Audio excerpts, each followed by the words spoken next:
This Shelton Metropolitan Park District meeting is called to order. Donna, will you do a roll call, please? I will. Board Member Blush. Here. Board Member Sherman. Here. President Gutierrez. Here. Board Member Inesco. Here. Board Member Schmidt. Here.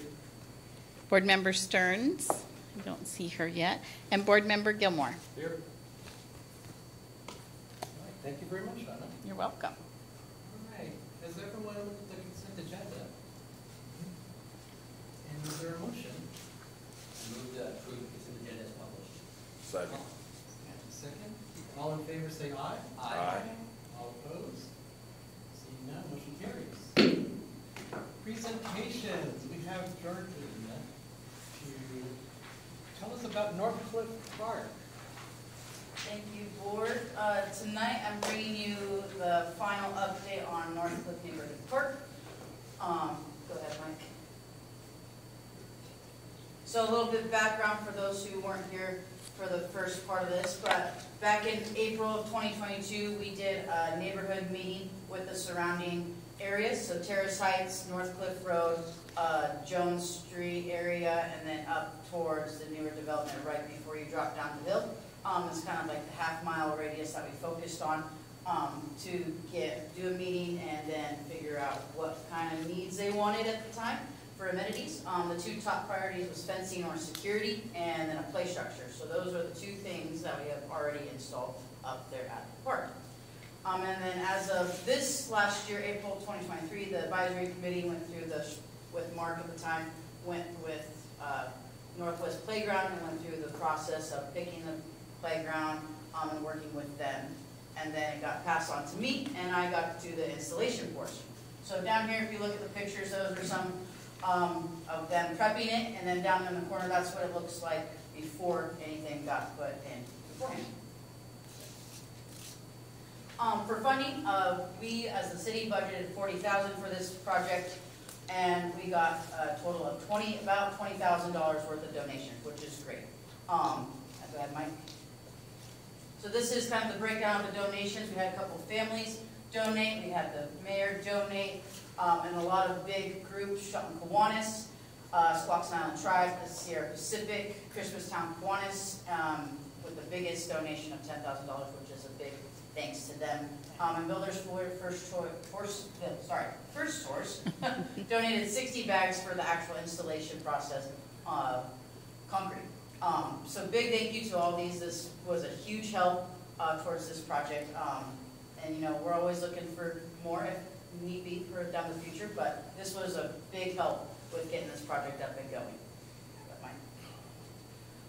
Volunteers. So we had about 34 volunteers total that day, 4 city staff, and then 1 install coordinator. At the total about 145 hours throughout like an 8-hour time period. I will say this was probably the wettest and the coldest, most miserable day out of the whole year last year. And we had these volunteers stuck it out. They worked hard. There's a few in this room tonight that were there to stick it out. It was wet, cold, muddy, and just miserable. And it was great to have them all come out. The number that we did, I was very happy with it. They worked hard. If you want to go to the next. And incredibly rewarding. Yes. Right? Yes. So this is just a few photos from the day of different aspects of installing. They worked hard with the one guy from the install company was there kind of just walking us through everything. We split up into groups. We had packets that were slowly throughout the time, slowly drifting away and ripping into shreds because it was so wet. But we managed to get it all put together, and it was great. By about lunchtime, we lost majority after that. After they were fed, they're like, I can't take it anymore. I don't blame them because it was just terrible. We went through about 4 bags of hot hands for everyone just throughout that time period. Go ahead, Mike. So this is probably the group. Unfortunately, we didn't get a photo beforehand with everybody, but these are the ones that stuck it out from all the way from start to finish, and most of them are city staff. But it was great. And without them, this would not have happened. So a huge thank you to all of our volunteers, city staff, that made this happen. And it is officially open, just in time for the nice weather that we just had, and it's been highly used. So, and I'm happy to answer any questions. I have to agree, it was the crappiest day, I think, of the year. I had no fingers by lunchtime. I didn't make it an hour past lunch, until like 1 o'clock, before I gave up, but it was fun. It took a while to get our bearings on who was doing what. A few of us put things together, took things apart, and put back together again, because we were not doing it right. It was complicated. Our directions were getting ruined in the rain, so it was quite fun. Aaron was a great help. He was on everything. I mean, you needed help, Aaron was there, and Mark as well. So, I mean, it was fun, and I live in the neighborhood, and that park has been used every day this week, including me driving here tonight. People were over there with some kids, so. Any other comments? Yeah, it seems to be well received. I've been by it a couple times the past couple days, and people seem really excited about it. Lots of people there. Good. I wanted to extend my thanks also to the Parks Advisory Board for doing all their hard work, especially donations that came in, especially from the mayor, very generous. And everyone is going out to the parks. There are so many folks out the past few days, so thank you very much, everybody, the volunteers and staff. It was a really feel-good thing to do for the city. So thank you, Jordan.